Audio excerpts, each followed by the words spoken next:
ಕಾಡುಹಂದಿ ದಾಳಿಯಿಂದ ರೈತನ ಸಾವು ಪ್ರಕರಣಕ್ಕೆ ಸಂಬಂಧಪಟ್ಟಂತೆ ದಾಳಿ ಮಾಡಿದಂಥ ಕಾಡುಹಂದಿಯನ್ನ ಗ್ರಾಮಸ್ಥರು ಹೊಡೆದು ಸಾಯಿಸಿದ್ದಾರೆ. ಹೊಳೆನರಸೀಪುರ ತಾಲೂಕಿನ ಹಾರಗೌಡನ ಹಳ್ಳಿಯಲ್ಲಿ ಒಂದು ಘಟನೆ ನಡೆದಿರುವಂಥದ್ದು. ಕಾಡುಹಂದಿ ದಾಳಿಯಲ್ಲಿ ಓರ್ವ ರೈತ ಸಾವನ್ನಪ್ಪಿದ್ರೆ ಮತ್ತಿಬ್ಬರು ಮಹಿಳೆಯರಿಗೆ ಗಾಯಗಳಾಗಿದೆ.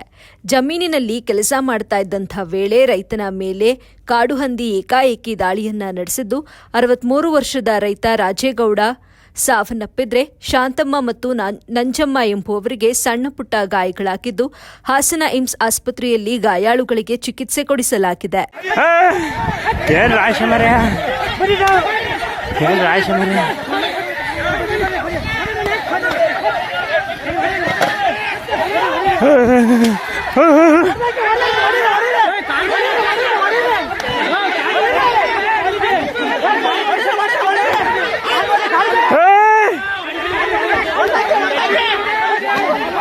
Hey!